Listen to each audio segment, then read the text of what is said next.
NBA playoff basketball. It's good playoffs. It's been a really good playoffs, Good playoffs. right? Like what have been the highlights for you? Like, I think we could just take 2 minutes, talk about like what the highlights are, some of the things that you're excited about on this in Yes, this yes, playoff yes. season. Well, let's start from the top there, and let's give Jimmy Buckets his due praise. In the Miami Mm. Heat's uniform, this man is balling. I hope to see him back.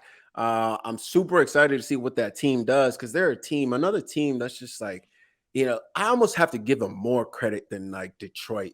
Detroit is probably number one, but all right. I'll put Detroit at like 1B. Right. And I'll Mm. put Miami at like 1A. Why? Because how do you maintain that level of concentration in Miami Beach? I mean, South Beach. I haven't spent too much time down there, but I gotta imagine it is very, very difficult to maintain that level of focus, particularly during the playoffs, and to elevate his game, not like by 2 or 3 points, but almost by like 8, 9, 10 digits in the playoffs. Mhm. Incredible.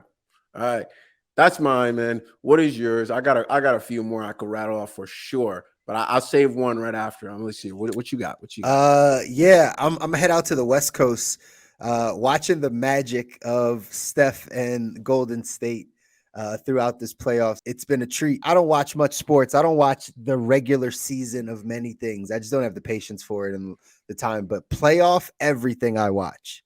Mm, I try to tune in for every playoff because the level of competition uh, just rises to the point where it's enjoyable to watch, yeah, right? It's enjoyable to watch, and watching Golden State specifically this playoffs has just been enjoyable to watch. It's been enjoyable to watch the former champions, right? Like champions always rise, right? Like cream rises to the top, right? You can never count out a champion. So watching them just continue to perform. Steph just put up 50 points a couple days ago, right? In that game 7, right? Like just magical things to watch. I think this is when basketball gets really good.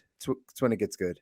I would agree. And out of the two of us, you're definitely the hooper on the show. So I respect your take on how it is. And I think Steph is definitely at a stretch of basketball. He's playing a stretch of basketball right now that we have to appreciate because I think just like LBJ, right? I think just like LeBron, we're going to miss it when it's gone. I'm not saying there won't be other great players, but I think we're really underestimating, just how important those two are. And to see them in this round is really, really interesting because, LeBron's a little bit older. Steph Mhm. obviously is still got his legs. Looking fantastic, but he's probably looking at his peak. Amazing. He's looking better than he's ever looked. Amazing. Do you think his game is at this age? And he's not. I mean, he's not that old, but he's definitely older, right? I forget how 30, old he is. 37, I think. No, Steph. No, no, no. Steph is LeBron's 38. Is Steph 37?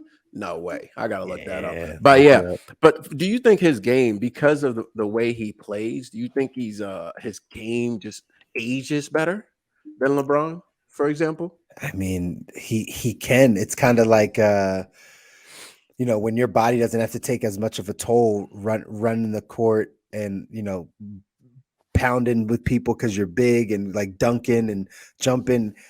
Steph is really just kind of curling off screens and running around and using smaller motions and can shoot it from way downtown. So I think his game ages very well, Yeah. much better than somebody that's like a A LeBron. leaper. Yeah, right. That's a high flyer that's got to get off the ground. That's got Yeah. a little bit more body on him. People are throwing bodies at him. You know what I mean? Like there's a lot more wear and tear on that body for sure. A lot more Yeah. wear and tear.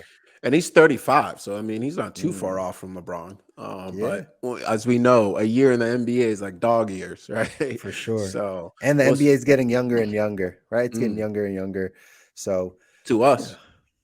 yeah, I guess that's Old true. heads. We are our generation of athletes, right? Our generation of athletes, meaning that, kind of like the first kind of wave of athletes that we really watched. It's interesting to see them start to really retire. You got Roger Federer, getting older. Tiger Woods is Mm-hmm. almost there. Floyd Mayweather has been done, right? So true. LeBron and Kobe, and then LeBron. They're both, rest in peace. They are Yeah. both on their kind of way down, and now you have Steph. So I think it would be pretty interesting. A little disappointed by KD's career, but we'll talk about that another day. So, Mm. shout out KD, bro. I don't mean to be throwing all this hate your way. Shout out KB. Yes, that might be a conversation for another time. But again, I just enjoy playoff basketball. I think it brings a level of championship competitiveness, which is, I think, a huge ingredient to the good life, in all Yes. honesty, right? And designing the life you want and really taking ownership. That's a word we use. For those of you that have been following us from day one, we use that word thousands of times here on the podcast.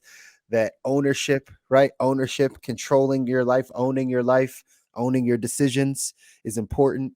And somehow when you start watching some high level professional sports, right, you start to get the feel of them taking ownership for their destiny, for right, building something, team Yeah. legacy. And really setting the framework for us as corporate athletes to then adopt the mindset. You talk about a championship, you talk about regular season. We have different points in our careers as well. There's times where for the next month or two, we really need to be in a place where you're closing a lot of deals or doing a lot of whatever you're doing, right? Or writing a book. I don't know what you do. And then there's times where you've kind of maintain and pace yourself a little bit. I think the mentality of these athletes is really something we can pull from as corporate athletes.